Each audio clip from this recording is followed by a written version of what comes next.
Mr. President, as the ranking member of the Budget Committee, I rise in strong opposition to the budget reconciliation bill that we are debating today. In fact, this bill should tell every American just how far removed the Republican leadership here in Congress is from the realities of American life and the needs of the American people. At a time when the United States is the only major country on earth that does not guarantee health care to all people, when 29 million Americans today have no health insurance, and even more are underinsured with high deductibles and high copayments, when we pay the highest prices in the world for prescription drugs, and when 1 out of 5 Americans are unable to fill the prescriptions written by their doctors because drug prices are so high, what this legislation does is move us in exactly the wrong direction. It would throw more than 17 million Americans off of health insurance by gutting the Affordable Care Act. So we have a health care crisis, and this bill makes the crisis much worse. Mr. President, every other major country on earth guarantees health care for all of their people as a right, but this bill would add 17 million more Americans to the ranks of the uninsured, creating a situation in which we would have 46 million Americans without any health insurance at all.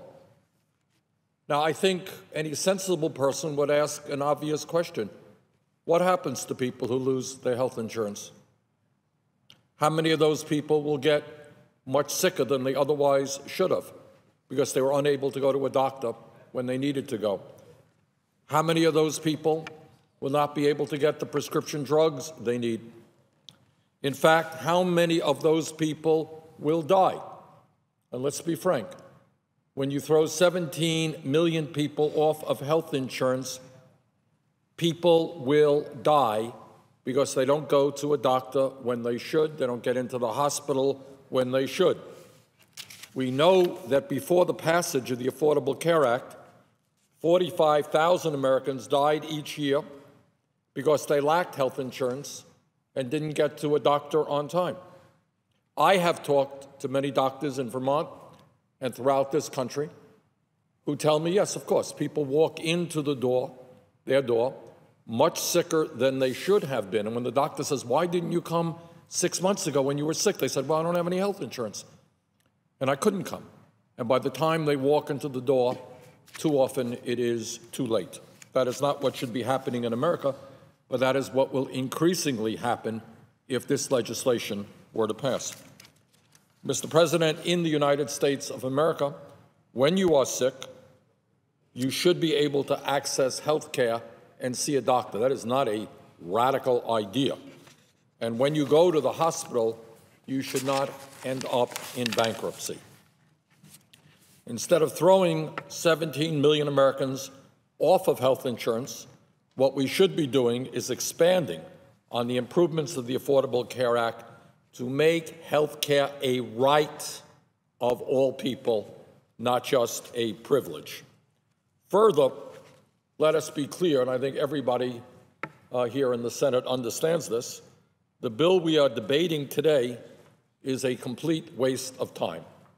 And this is just another reason why the American people have so little respect for the Congress. There are major crises facing our country, and the Republican leadership, once again, is attempting to repeal Obamacare. I kind of lost track about how many times this effort has been made. I think in the House it was over 50. I don't know how many it is here in the Senate. So let me break the news to my Republican colleagues, although I'm sure they already got the news, and that is Obama is not going to sign a bill repealing Obamacare. I think that is not likely to happen. And what we are doing today is just a waste of time. And let's also be clear. This bill doesn't just gut the Affordable Care Act. It also eliminates funding for Planned Parenthood, which provides health care services to nearly 3 million women each and every year. Last week, 3 people were killed and 9 were wounded at a shooting at a Planned Parenthood clinic in Colorado Springs, Colorado. While we still don't have all of the details as to what motivated the shooter, what is clear is that Planned Parenthood has been the subject of vicious and unsubstantiated statements attacking an organization that provides critical care for millions of Americans and, in fact, provides very high-quality care. I, for one, strongly support Planned Parenthood and the work that it is doing. In my view, instead of trying to defund Planned Parenthood, we should be expanding funding so that every woman in this country gets the health care that she needs. Mr. President, it is also my sincere hope that people throughout this country, including my colleagues here in the Senate and across the Capitol in the House, understand that bitter, vitriolic rhetoric can have serious unintended consequences. Now is not the time to continue a witch hunt for an organization that provides critical health care services, from reproductive health care to cancer screenings and preventative services to millions of Americans. No one is forced to seek care at Planned Parenthood. It is a choice millions of women make freely and proudly.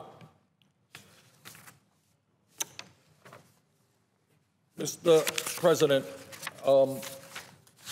this legislation is not only bad legislation, and it is not only a waste of time, because if it's passed, it will be vetoed, but what it also tells the American people is that the Republican leadership is not prepared to discuss or to address the major crises facing our country. Just today, a report came out. The top 20 wealthiest people in this country own more wealth than the bottom half of the American people. 20 people, 150 million people.